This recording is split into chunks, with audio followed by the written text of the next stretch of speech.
Well, hello friends. Welcome to the Camp Video 2025. We've done this for several years now. We find it works very helpful rather than trying to get 80 families in one room and have a meeting. I like to send this out. So this will be one of the final information videos that's coming out. I'm going to run through some stuff just so you hear my heart and hear my voice on some of these things. And then in the description of this video, I'm going to be posting all of the links, all of the numbers, all of the information that you might, I missed that and I want to see it written out. I'll also put this in the GroupMe as well. But want to say thank you for letting your student go to summer camp. As a youth pastor, part of the reason I am a youth pastor is summer camp. I love camp so much. I think it is such a beautiful space for students to be able to connect with God and to plant seeds.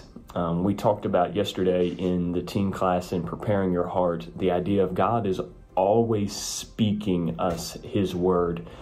And if that seed is planted and it takes root in the heart as a student, the fruit that can come from that can last a lifetime. So thank you for the investment. Thank you for trusting us with your student for this week. We don't take that lightly. Let me just run through a couple of just highlights here. If you've gone to camp before, you'll be familiar with a lot of this. If you haven't, this will be helpful information.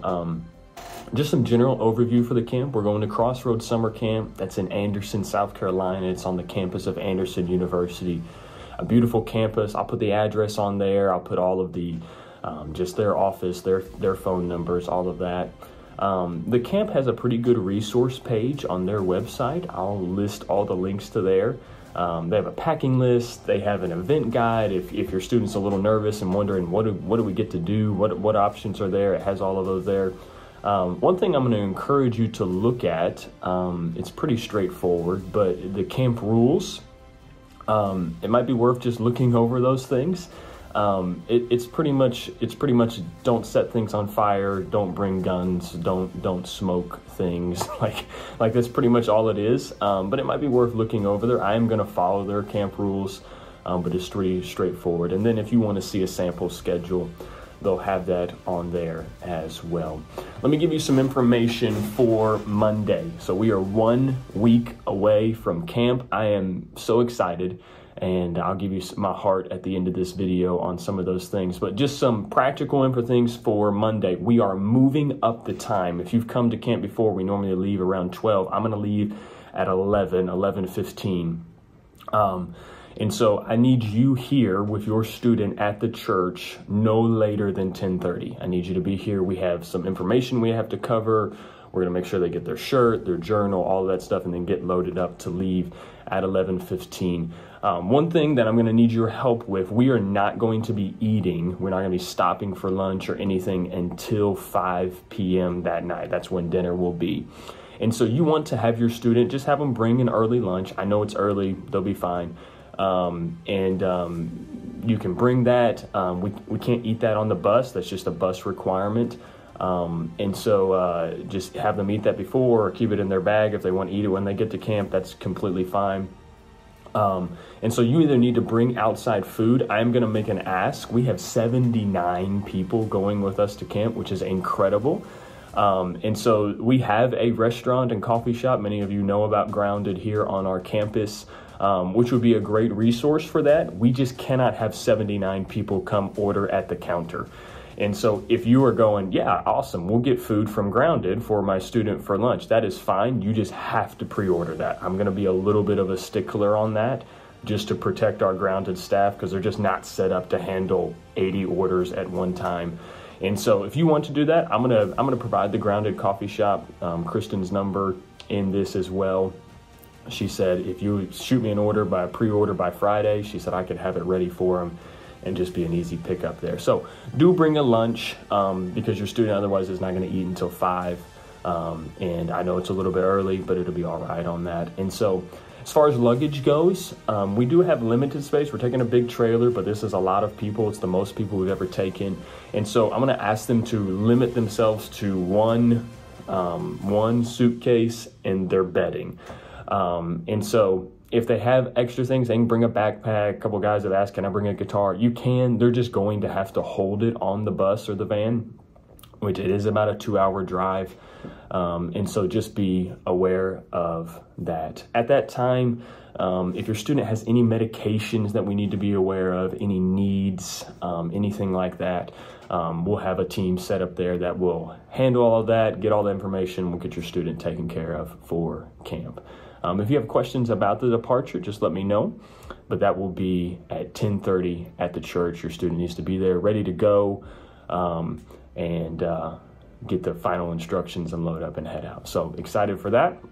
Let me give you just, we cover this every year, but let me give you my group rules. So this is not the camp rules. This is my expectations for the students. And I tell the students every year, if you follow my rules, you will have an absolutely fantastic time. Our group leaders are a lot of fun. I'm a lot of fun. That's how we lead. But we have no problem enforcing rules. And so these are the rules that are non-negotiables for us. And so we're going to ask you to help us with that. Number one is no cell phones. Every year we have students sneaking cell phones. Every year we take a cell phone.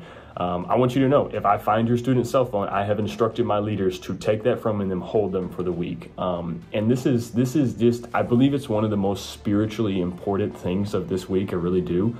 Just giving your student a chance to breathe and not have the dings and alerts and snaps and all the things coming. And so some parents have, especially new parents, go, what if I want to contact my student? I'm going to provide all of our leaders. We have 9 leaders going. I'm going to provide all of our leaders' cell phones. You can call any of those cell phones at any time. And if we can answer and get a hold of your student, we will. If not, we'll get a hold of them as soon as possible. But rule number one, no cell phones. We don't allow any guy and girl physical contact. We know there's all different standards when it comes to holding hands and all this stuff. We just make a straight line cut across the board and just go, hey, we're not going to do guy and girl contact. One of the rules is we participate in as many activities as possible. I know there's health restrictions. We're aware of that. We're sensitive to that. But I do want you to know, like, if your student just goes, I just don't want to do it, I'm going to push them to do activities. And so we have the rule of maximum participation in there as much as possible. One of the rules that, just for your reference, is there is a lights out when you go back to the residence halls. Once we're in the residence halls, this will be a time where they do not leave the dorms at that time. I'll tell the students this, but I want you to hear me say that would be something that I hold in very high esteem. I will send a student home for doing something like that. I'll give grace if I need to, if there's an exception, whatever, but that's a rule that we have a pretty high priority on.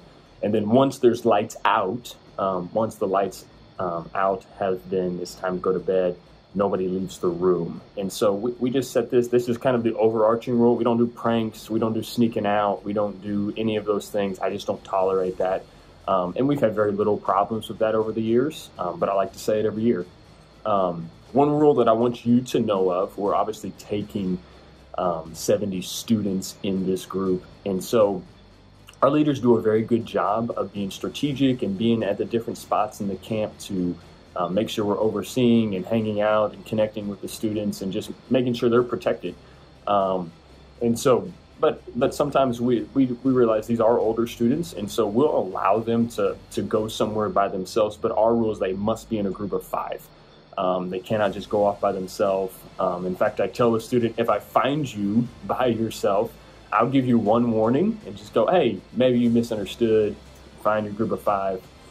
If I catch you again in some ways like that, then you just have to hang with a leader for the rest of the week, which they don't necessarily want to do, but to travel in a group of 5.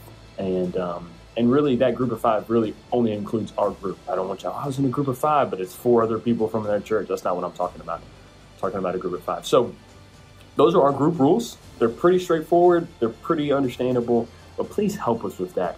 The one that we have every year, and I'm just going to ask you to step into as a parent, is the cell phone. Like, ask for your student's cell phone before they get on the van. Like, actually have it physically in your hand. I think it's a great resource. I have my older students every year tell me one of the best parts of camp that they look forward to is having a week without their phone. Think about that. That's crazy. And so just help us with these rules. I'm going to enforce them.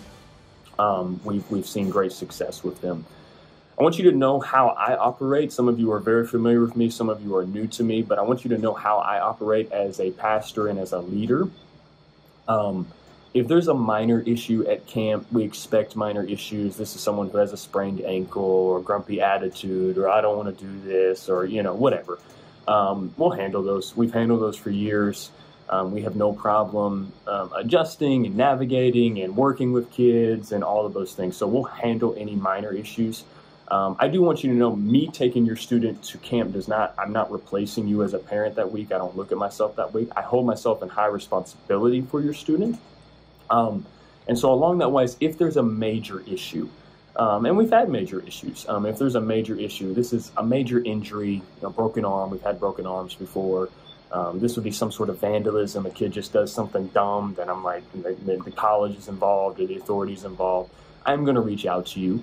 And I've called parents at 2 a.m. and said, hey, listen, I need some help here. And so just know that's how I'm going to operate. And the same thing spiritually. There's a major issue. I will loop you in on that as well. If you have questions on that, please let me know. I'm very excited. Every leader that I've taken or I'm taking this year has gone to camp before in some capacity with me.